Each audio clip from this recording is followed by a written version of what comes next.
primeira coisa para ficar todo mundo na mesma página é, afinal, de que mercado nós estamos falando, afinal de contas, do que nós estamos falando.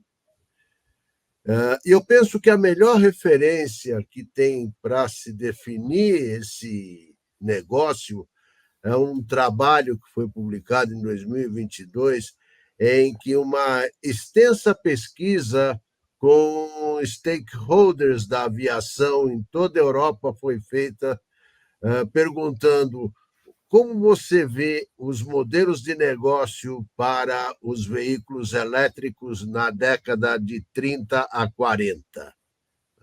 Numa escala de 1 a 6, como vocês podem ver, a maior intensidade de uso ainda é para o transporte de carga, ou seja, os grandes stakeholders ainda prevêem o maior uso de drones para entrega de cargas. E o uso do eVTOL mesmo, o maior uso seria como ambulance, para fazer resgate, levar médicos, levar apoio médico a locais de acidentes e fazer remoção de pacientes para hospitais. Num terceiro momento, você teria o táxi aéreo sob demanda, ou aquilo que todo mundo pretende, ou pelo menos é o que mais se vende por aí, e o aluguel do avião para você poder fazer o seu deslocamento. Então, o que nós estamos falando? Nós estamos falando de um serviço que tem uma expectativa por parte dos stakeholders de um uso intenso, primeiro, como apoio aos serviços de resgate em emergência. E, num segundo instante, não muito distante desse primeiro instante, um trabalho como Air Taxi. O resultado disso é que o eVTOL, como veículo, e o serviço dele como mercado, não vai configurar um modo de transporte de massa. Ele vai configurar um modo de mercado de nicho. Ele vai servir nichos específicos de mercado. É o shuttle para o aeroporto, é o táxi aéreo, como já falei, dentro da cidade, na área metropolitana, são os serviços de emergência, os serviços de air ambulance, ou os serviços de sightseeing para efeito turístico, mas nunca o transporte de massa. Isso significa que quem fala para você que o veículo eVTOL vai acabar com os congestionamentos está incorrendo em algo que não condiz com a expectativa. E é fácil demonstrar por que isso não condiz com a expectativa. Primeiro, é a capacidade do veículo. Nós estamos trabalhando com um novo veículo que leva 4 passageiros. Numa eventual e muito distante operação driverless, ele vai levar 5 passageiros. Esses passageiros vão desembarcar e vão embarcar. Se você imaginar, na melhor das hipóteses, um turnaround time de 10 minutos que seja, num vertiporto no alto de um prédio, nós vamos ter 5 passageiros embarcando, 5 passageiros desembarcando, ou seja, 10 passageiros a cada 10 minutos, certo? Ou seja, 60 passageiros a cada hora. Se operar 20 horas, vão ser 60 passageiros a 10 horas, 600, 1.200 passageiros em 20 horas. Isso daí não significa nada quando você compara com as imensas filas de carros que a gente tem nos congestionamentos. Ou seja, não se trata de um modo de transporte de massa que vai resolver congestionamento, mas ele vai resolver nichos. ele vai melhorar o acesso do aeroporto, ele pode melhorar o acesso em algumas ligações para gente que tem um alto poder aquisitivo, e ele pode muito ajudar no apoio ao atendimento de emergências, operando como Air Ambulance.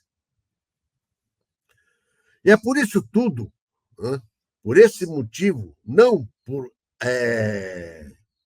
resolver congestionamento, que você tem um fluxo contínuo de ordens e você tem um backlog hoje em torno de 18 mil aeronaves. Metade desses 18 mil aeronaves em relação que trabalham com mobilidade aérea são aeronaves para passageiros. E você tem todo o resto para carga e algumas para mista, que são aeronaves que já trabalham com aquilo que a gente chama de short take-off, que são aeronaves elétricas que vão precisar de curta pista para pouso e decolagem. De qualquer maneira, nós estamos trabalhando com um mercado que ele é crescente, nós estamos trabalhando com um mercado que deve chegar no final da década de 20, chegando no começo dos anos 30, de um tamanho em torno de 30 a 35 bilhões, sempre olhando essa natureza de serviço. Serviço de apoio à emergência, primeiro, o serviço de apoio a táxi, no segundo, e um serviço de apoio ao turismo, no terceiro momento. Né? Então, nessa linha, você está vendo um crescimento do mercado, um crescimento mais suave. Se você olhasse há uns 2, 3 anos atrás esses gráficos, você veria taxas CAGR maiores, né? Você teria um momento muito mais eufórico.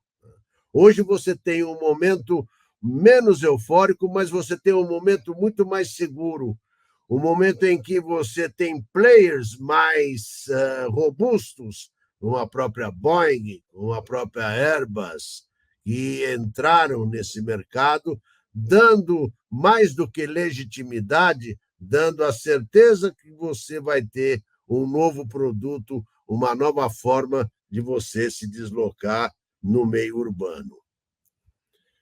Uma coisa importante quando se fala em mercado é a perspectiva depois da década de 30. Eu uso como exemplo um estudo da Morgan Stanley, que pega, na década de 40 e 50 vindouras, o mercado total de tudo que a gente fala de Advanced Air Mobility, ou seja, os eVTOL, os STOL, que são essas aeronaves que precisam de pouca pista, porque elas são de propulsão elétrica, é um mercado que chega a 9 trilhões de dólares. É muito sério isso, é um mercado que vai mudar totalmente a forma de movimento, e vou explicar o porquê. À medida em que você precisa de menos infraestrutura para se deslocar, você pode resgatar antigas infraestruturas que deixaram de ser usadas porque elas não tinham pista ou não tinham espaço suficiente para suportar as aeronaves dos anos 70, anos 80, e agora, com as novas formas de propulsão, propulsão elétrica, propulsão a hidrogênio, elas vão poder voltar a ser usadas. O que significa isso na prática? Né?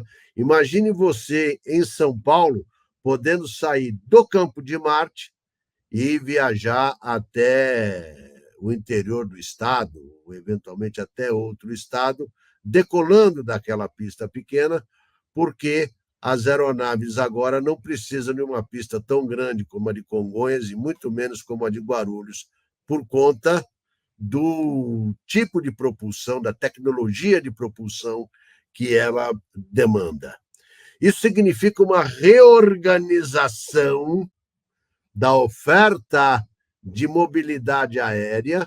Isso significa a multiplicação das oportunidades de deslocamento. Isso significa esse crescimento exponencial que está nesse estudo da Morgan Stanley. Então, todos os empreendedores que estão olhando agora o mercado de eVTOL, esse mercado que é um mercado que começa de uma forma bem focada na questão do shuttle para aeroporto, na questão do air ambulance, na questão do táxi dentro da cidade.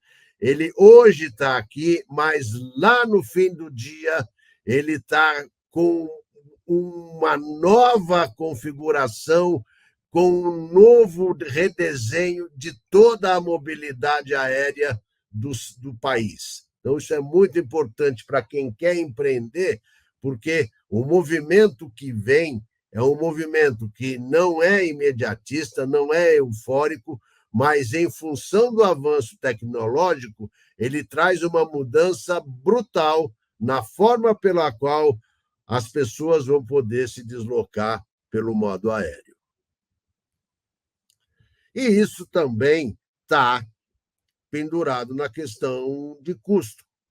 Nada disso é possível se você não tiver um reflexo nos custos. Que eu tenho um estudo da IDTech, que é uma das diversas empresas que gravitam ali em Cambridge, Massachusetts, que tem um trabalho muito interessante nessa área de eVTOL, em particular na estimativa de tamanhos de mercado. Está marcado aqui 30 quilômetros, né? Mais ou menos você sair da Zona Sul de São Paulo e chegar até o aeroporto de Guarulhos. $32, eu estou falando de R$ 150. Para quem pega Uber, é o valor de um Uber para você chegar até o aeroporto de Guarulhos. Tá? É um produto que, em regime, obviamente, isso não é em demarragem, isso já é em regime, tá? Que em regime ele tende a ser competitivo com as formas que você tem hoje.